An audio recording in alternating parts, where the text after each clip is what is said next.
मोठी सभा भरवणं मग आज तुम्ही इथं म्हणजे दोन चार दिवसापासून इथं उपोषणासाठी बसलेले, काय मागणी आहे सर?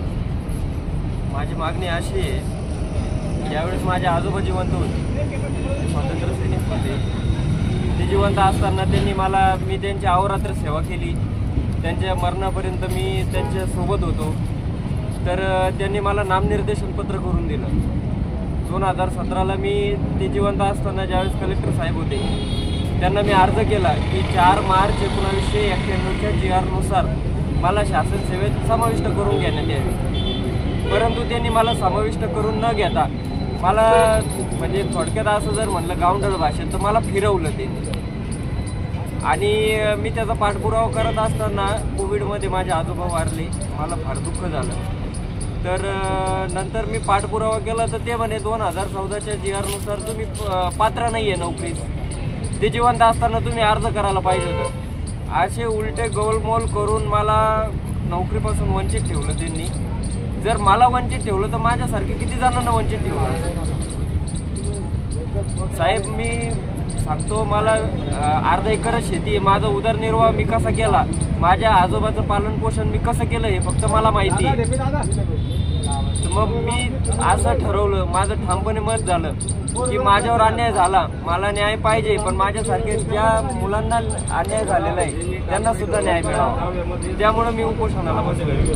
सर, आपली मागणी मान्य न झाल्यास पुढची भूमिका काय असेल आपली? पुढची भूमिका मी लवकरच आपल्याला कळवेन. ठीक आहे. आपलं नाव सर? माझं नाव सूरज कुमार गोविंद तांबे. मी राहणार वैजापूरचा. धन्यवाद सर. सर, आज काय बोलणार आपण?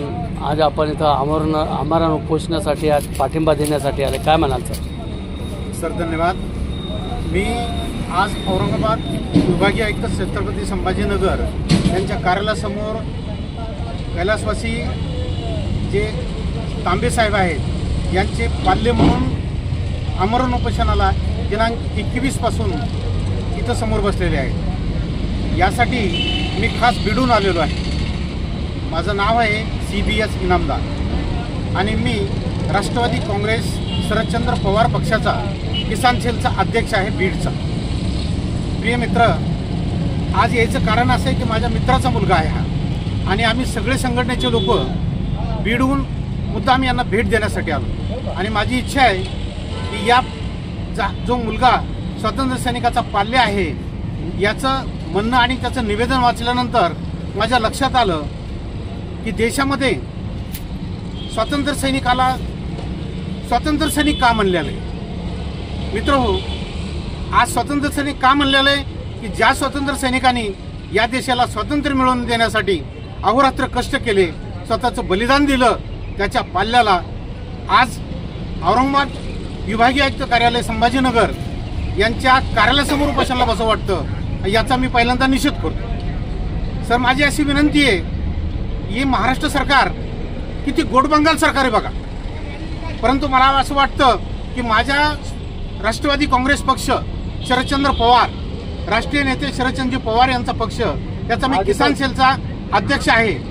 आणि या अध्यक्ष नात्यानं प्रथम मी तांबे, सूरज कुमार गोविंदराव तांबे यांना पक्षातर्फे व बीड जिल्ह्याच्या सर्व शेतकऱ्यांतर्फे पहिल्यांदा पाठिंबा जाहीर करतो.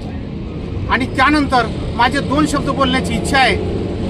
या ग्रामस्थ जे बीडून आलेले आहेत, 100हून अधिक जास्त ग्रामस्थ आलेत, परंतु समोर येण्यासाठी वेळ झालाय म्हणून आज जे समक्ष 50-50 उभे आहेत हे, आणि आम्ही सर्व शेतकरी बीड जिल्ह्यातून आलो.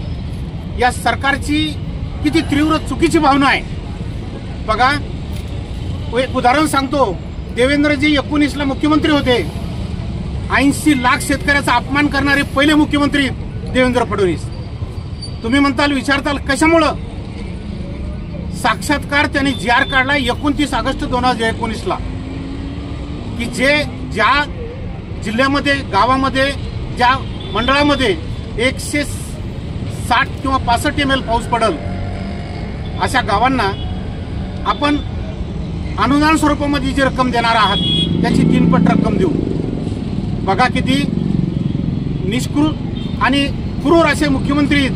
त्यांनी ते पैसे तर वाटलेच नाही, पण बीड जिल्ह्यातल्या सर्व शेतकऱ्यांना मुंबई उच्च न्यायालय खंडपीठ औरंगाबाद यांच्याकडे जावं लागलं. आणि शेवटी 2020ला जो निकाल लागलेला आहे त्याची अंमलबजावणी सुद्धा करण्यास असमर्थ आहे सरकार. किती वाईट गोष्ट आहे. आणि त्याचा फार मोठा संताप म्हणून शासनाकडे वारंवार आम्ही विनंती केली, परंतु सरकारनं 84 दशलक्ष म्हणजे 84 लक्ष शेतकऱ्यांना पैसे अद्याप वाटप केलेले नाही. मित्र, काय उदाहरण दिलंय तेच उदाहरण इथं समोर येतंय. 4 मार्च 1991ला स्वातंत्र्य सैनिक जे आहेत त्या स्वातंत्र्य सैनिकाला त्यांना सांभाळ करण्याकरता सरकारने एक भूमिका घेतली आणि त्यांच्या कुटुंबापैकी एका पाल्याला नोकरी देण्याचं ठरलं. 91 पासून 2023 पर्यंत या शासनाने हजारो पाल्यांना नोकऱ्या दिल्या आणि 23च्या नंतर एक नवीन भूमिका घेतली. यांची राजकीय भूमिका होती. यांना लाज वाटण्यासारखे आहे. शिंदे साहेबांनी थोडे उपकार केले.